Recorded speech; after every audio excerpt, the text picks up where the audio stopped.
And welcome back, everybody. This is Movies and Beyond. I'm Callum. That's Kyle. Kyle, how are we doing? Screen's really fucking bright. That's how I'm doing. Hell yeah. Yeah, busting makes me feel good. I should really save that for when we do the Ghostbusters review. It means we get to say it twice, which we all love. Yes. Anyway, speaking of people we all love, Scarlett Johansson. Apparently, she's going to be the lead in the new Jurassic World movie. This is coming from Ryan Johnson. Not Ryan Johnson. Gareth Edwards, that's it, innit? I get them mixed up all the time. Star Wars directors, yep. If they do... What are you giggling at? I'm in a very giggly mood. Listen, mate, don't make me come down there and smack that fucking giggle off your face. Yep, keep it. Yep, that's it. That's a lot better. That's the Kyle we know. Fuck off. So, I'm only depressed. Listen, Scarlett Johansson, Jurassic World. She could be the lead. What do you think of that?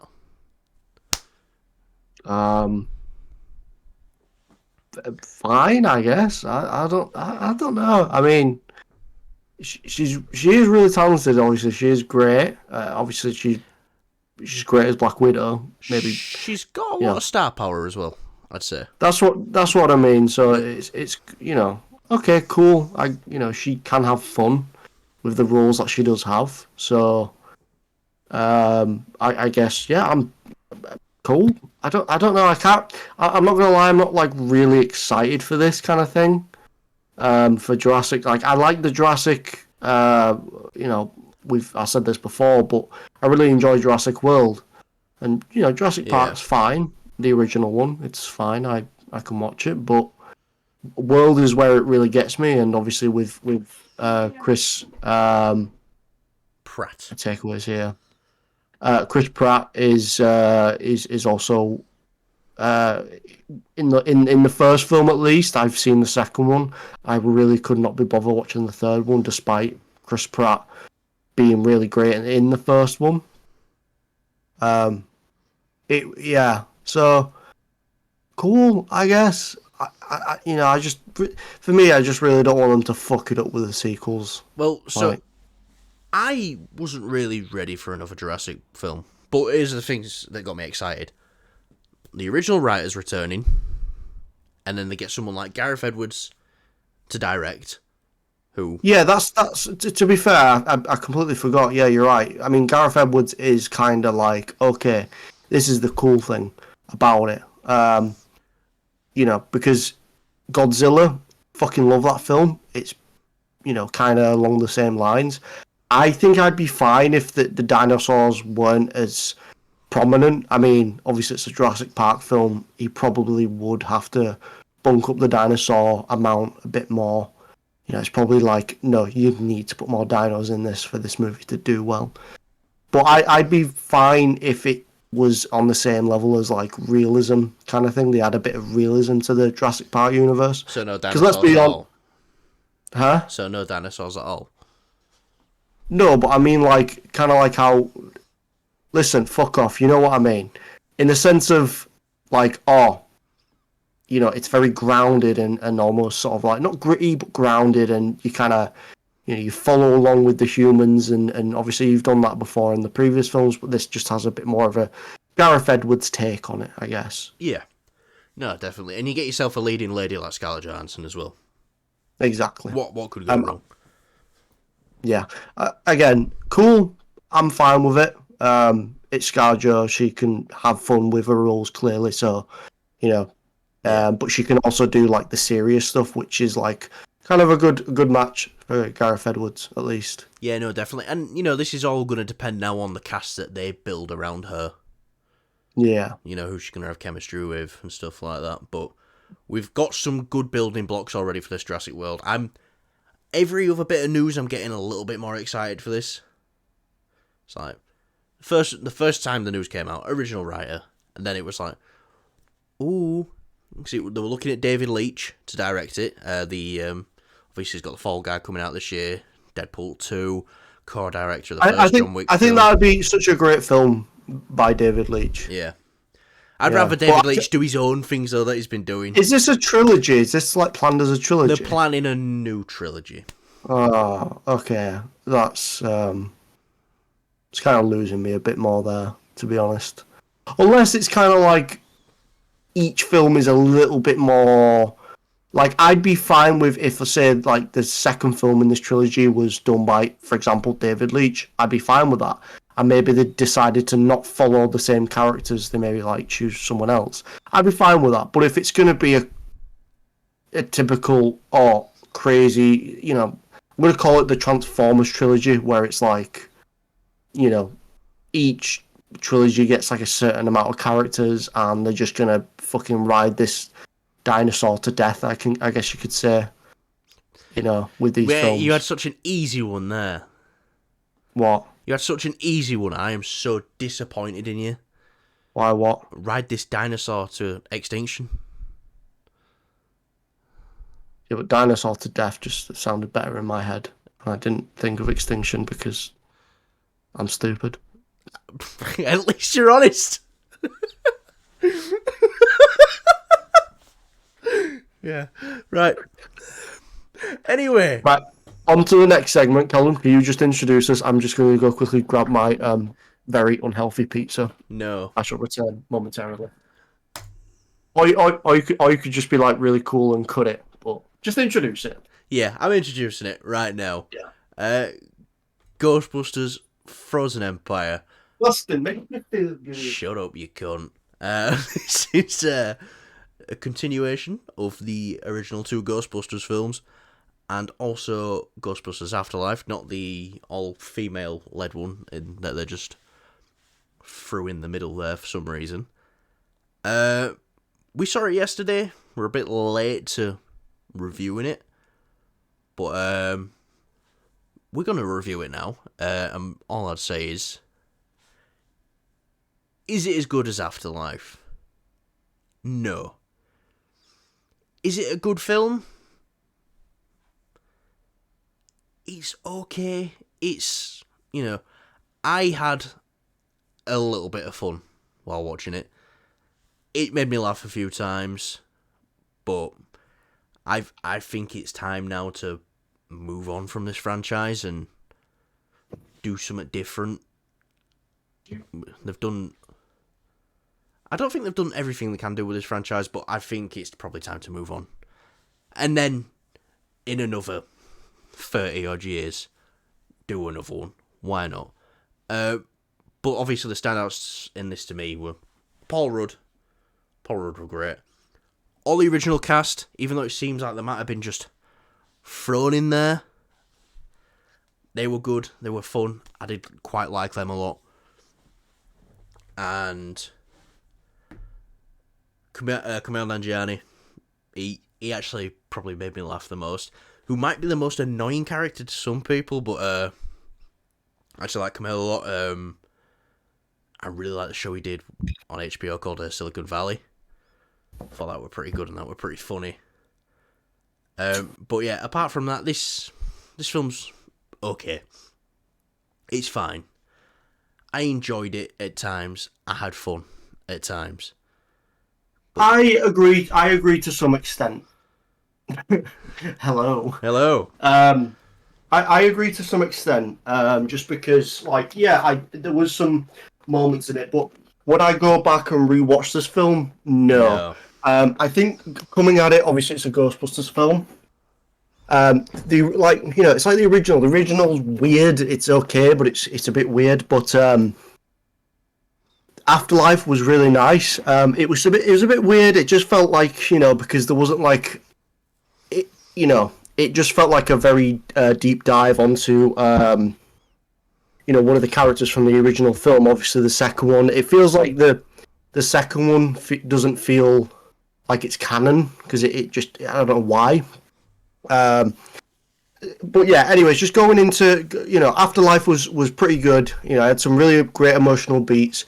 When it came to the obviously the Frozen Empire, it just felt like it was trying to do too many things. I guess it just felt like it was, wanting to do the stuff with like the ghost. I forgot her name. She was the girl, and she like plays chess with her in the park. I forgot her name. Yeah. Spoilers. Spoilers. That was a really, huh? Spoilers, ladies and gentlemen. It's fucking Ghostbusters. Who cares?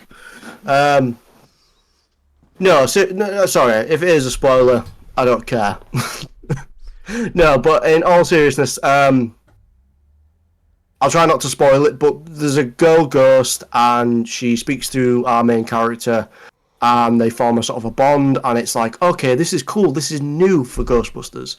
Another spoiler thing, there's like the Ghostbusters science team, and they've got like really cool like black jumpsuits, and the logo's like a cog instead of like the negative sign, which I think is pretty cool. Again, it's too many things, but none of them are fleshed out. But if you take just one of them, put them into this film, flesh it out, take the other thing, put it into the other film, flesh that out. It just kind of felt like it was trying to ride on the nostalgia train a little bit more. It overstayed its welcome with the nostalgia stuff. I mean, don't get me wrong, I'm really bad with names. If you've been watching the channel, you know I'm terrible with names. But the dude who is the original Ghostbuster, and he plays a big part in this. Dan It's not a spoiler, really. Dan Aykroyd's character, Ray. Yeah. Yeah, he was great in it. It didn't feel like nostalgia. It felt like he had a part. Yeah. Yeah, but again, it just felt a bit like, it's too many things trying to juggle that, and then you've got, the new ghost that they're hunting. It's just really shit to see, because it's like, there's a great idea here that could have been made into an entire film, and then they could have saved this other thing for a sequel, which, if we get a sequel for this, I'm not really looking forward to it unless there's anyone. I think we will. It did well this weekend, though, I think. Yeah. So you don't know, do you? Someone I do want to say I did think were pretty good in it. The guy who plays the main scientist, the British guy. That's a British comedian, James Acaster. He's always pretty funny. And I was quite surprised when I seen him in it. So, yeah. Main British bad guy. No, British scientist. You know, one who touches the orb, but he it freezes up his hand. Freezes his hand. Oh, that guy. I have no idea who he is. Yeah. Uncultured swine, Kyle. That is what you are. I am dirt beneath your boot. Yes, you are. But yeah, what you rating it out of 10? I'd probably rate it a 4.5, but there is some nice moments in there. It's not a terrible movie by any means necessary. It's just very, very bland and very it feels like wasted potential. So Paul Rudd bunks it up to, half a point for me. It's fucking Paul Rudd, even though the role was very weird. And just, having Ray there was just cool. I enjoyed his part. But it just felt like it could have been done in a different film. So I give it a 5.5, 5.5. We're talking just about a bit of time to fit on it. We're talking about rewatchability. Yeah, this week we're going to see Dune for the third time. Yeah, and that's a long film. But it's got something about it though, where it's like I want to see that again. It's like Afterlife. It's like I've watched it now. I've seen it. I think I probably watch Ghostbusters 1 and then Afterlife. Like that's just for me that's a great package there. It's not something I'd watch consistently. It'd be more something I watch like maybe once a year. But once a year, once every 2 years, something like that. Maybe around Halloween. Like yeah. But if a movie can at least do that in the rewatchability aspect, that's pretty good. Yeah, no, definitely. Should would you say to people go see this film?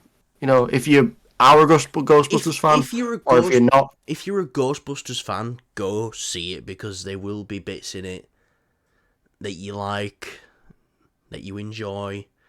You know, there's nice callbacks, and there's like oh, and stuff like that. But it's watch it once, I'd say, if you're a Ghostbusters fan. Or you could just go see Dune Part 2 again. Yeah. Like a normal person. Yeah. Dune Part 2 again. That was the original plan, wasn't it? Yeah. Go see Dune Part 2 this weekend. There's a lot, everyone I work with thinks I'm weird. Like, you go to movies to see a film more than once. It's like, yeah. Why? Because I like the film. That's why. I mean, it's like people when they, I don't know. It's one of those things. It's like, I get it. It's not like the norm, but it's got an actual point to like. Oh, I understand why you'd go see it again. 'Cause it's a really good fucking film. Yeah, and chances are very unlikely, more likely these days, but that it won't come back in the cinema. Yeah, no, definitely. So I'd give this like a 6.5 out of 10. Mm-hmm. But yeah.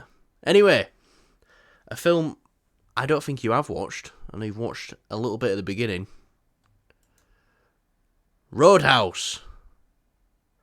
I watched this on Sunday morning. With a plate of bacon sandwiches, and I will just say this. This film is so bad that I love it. I love it. And yes. Can I just ask questions? I just want to say this. Is it... Because I've only seen the first couple of minutes of it. Well, not the first. I'd say, like, how long did we watch? Like 20 minutes, something like that? The 20 minutes that I seen in the film, I enjoyed. It was nothing spectacular or crazy. It was just something along the lines of, like, it's Jake Gyllenhaal. It's a fun movie about fighting. It's over the top. But it takes a bit of a dark turn near the end. Oh, okay. And, it's got some fun bits in it as well. I did have hope for Conor McGregor in the trailers. I thought, but no, this guy cannot act. But it's his first acting role. That's all I'll say. It's his first acting role. How good was anyone in the first role? So, maybe he'll be winning an Oscar one day.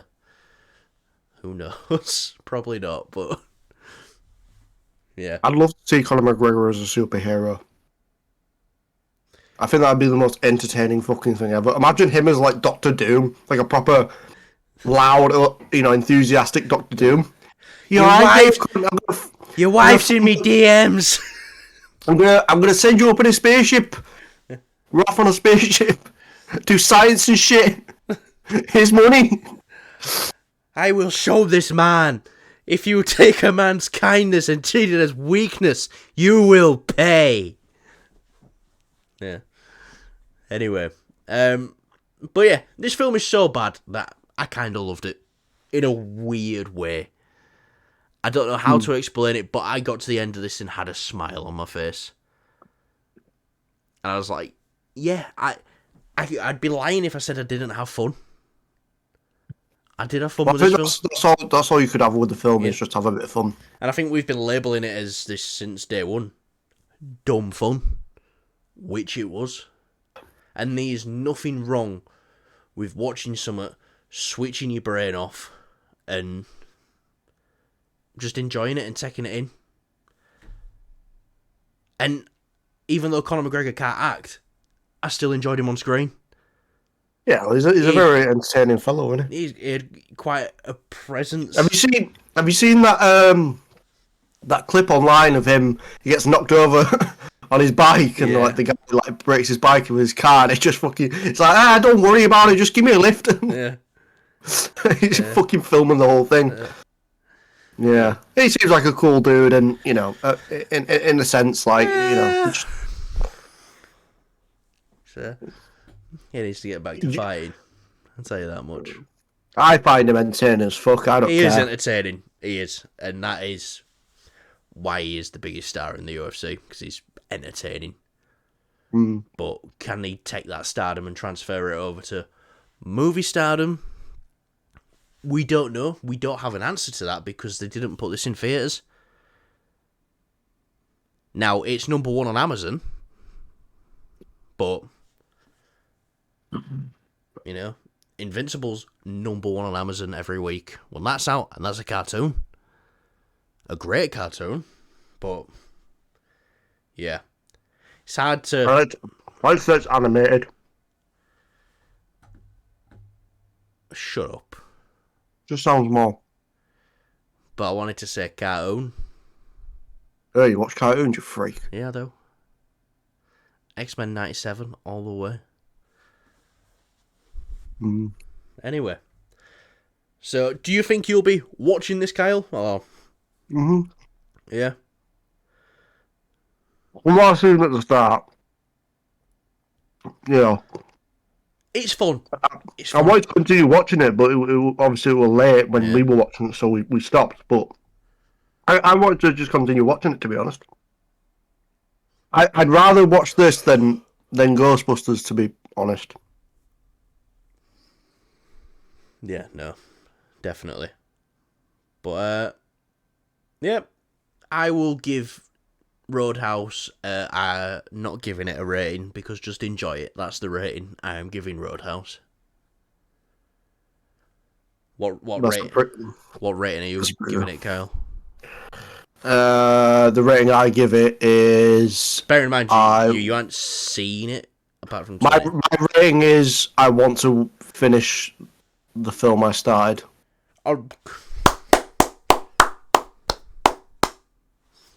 Excellent. None of that got picked up. It did on mine. Well, no one cares. Yeah, they do. Anyway, Cal, we've got some interesting news now. We talked about a Venom R-rated TV show a couple months back. Now we're starting to get some people involved. And it might not be a TV show, it is just now a R-rated, animated Venom project. Apparently Seth Rogen's going to be writing and producing it. This makes me very happy, because some people might just see Seth Rogen as guy from stoner films. How Seth Rogen makes films, gets high, very funny. The stuff that this man has been doing behind the scenes, and all the little things he's been collecting and building up, like, this guy was a big reason why The Boys got made on Amazon. He's a big reason why Invincible got made as well with Amazon. Have you seen the show called Preacher? It's a comic book show that I watched a little bit the first season of. I just couldn't keep up with it because I was illegally watching it on my phone and the app were being weird, but still. That's something I want to go back and watch. Preacher, I know he was heavily involved with that. And Seth Rogen seems to be this guy now who's getting involved with all these projects.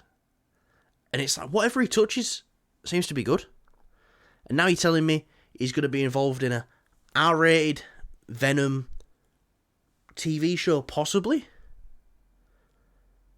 Hell yeah. Hell yeah. This man gets it. Whatever he does, he gets it, and he's good at what he does in this producing realm and writing realm.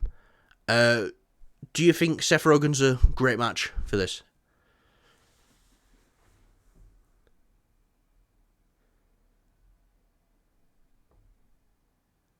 Yes, but my only thing is, like, at first I thought, oh, this is going to have a bit more of a comedy tone, which I do like the more funnier side of Venom. It is entertaining. But Venom's not really, like, for me, whenever I view Venom, he's just fucking evil and grisly and not very smart, but, if they can balance, if they do take it down a bit of a comedy route, I'm fine with that. But, after you've just kind of like listed down the things that Seth Rogen has done, produced and things like that, I think he can pull it off. I think he can do what the movies couldn't do, is keep that fun, almost comedy-like side of Venom, while also having that very threatening, menacing Venom, which is why I really like the first Venom film, because at first he does come off quite menacing, and then, it kind of boils down when the relationship starts, getting, throughout the film, it starts, pulling away from that. Yeah. And then obviously in the sequel, they completely fuck it all off. Like, they just kind of make him a bit of a joke, which, I'm fine with. It's just like, this is not the Venom I want to see fight Spider-Man now.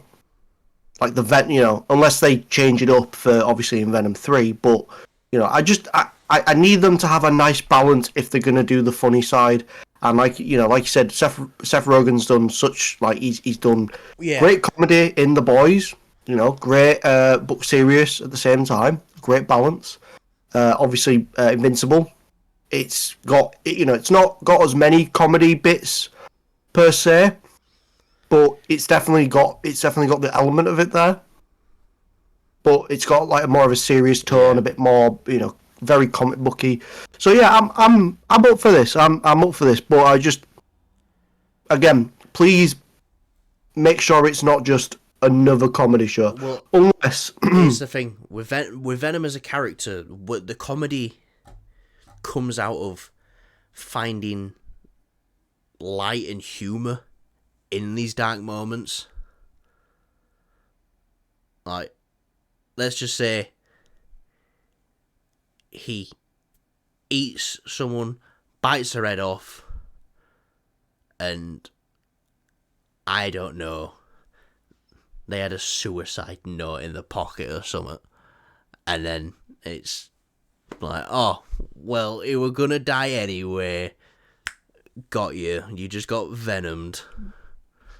Yeah, probably not a funny example. I probably picked like the worst one. I thought it was quite funny, but yeah, if they're it's not about making jokes, it's about finding humour in the darkness of the show, if you know what I mean. Yeah, if they're just gonna do like a whole comedy thing with it, all right, fine. It's not really what I personally want, but if it's anything like the Harley Quinn show, okay, go for it.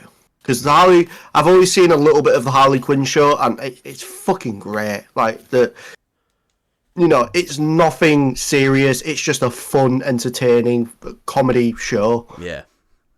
That's one show I would like to sit down and just binge. I keep seeing the bits where Robin keeps showing up trying to get Harley Quinn.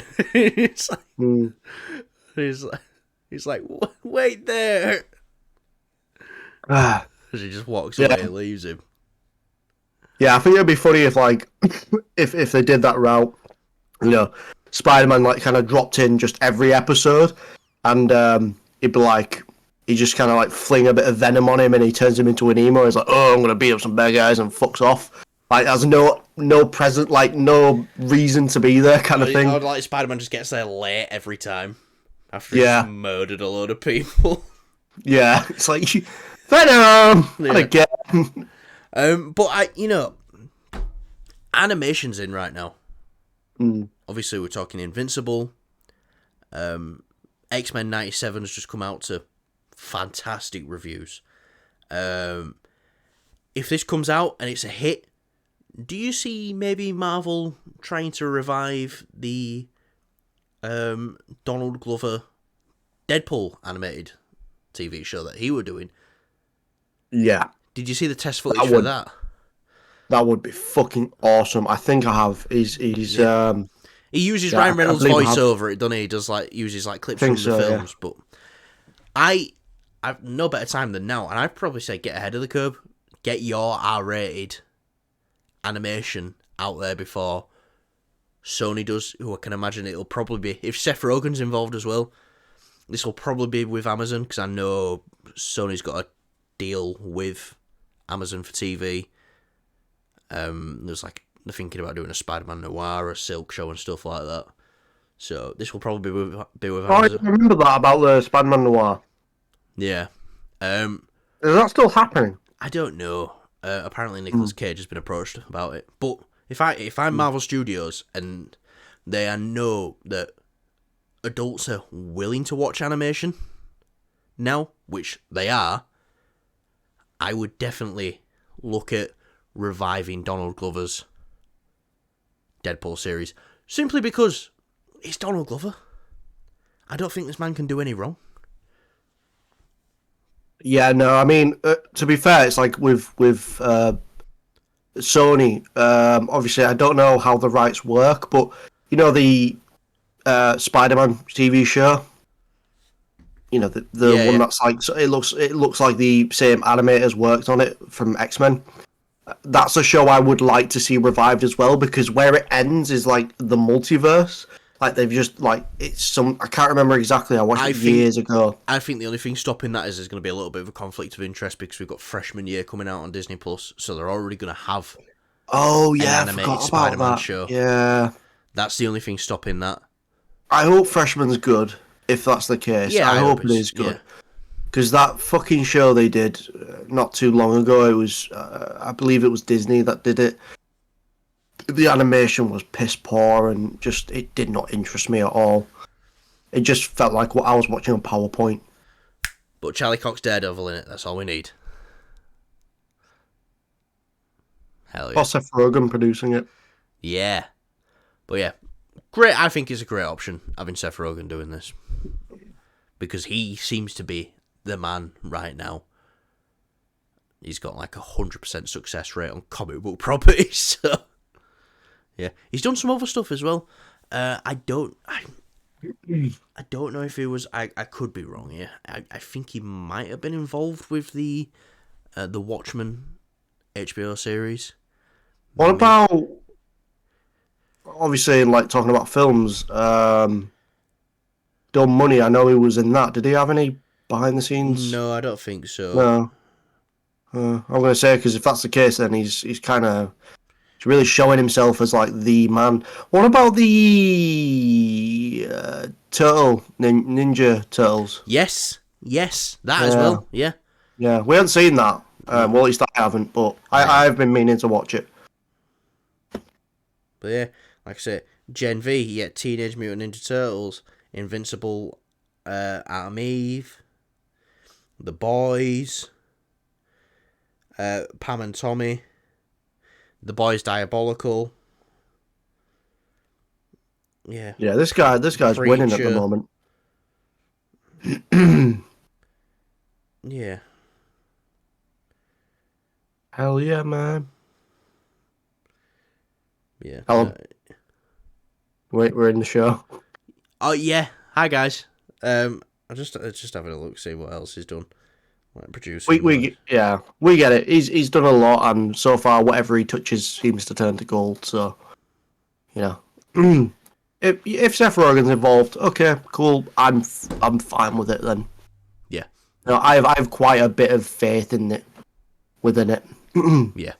Again, personally, my personal thing would be to do something kind of like Invincible, where it's got that serious kind of esque. It's like, you know, you make Venom kind of scary. Or do you think they are going to go down the full Lethal Protector storyline, or do you think they're going to try veer away from what the films have done and make him an anti-hero and just go full villain?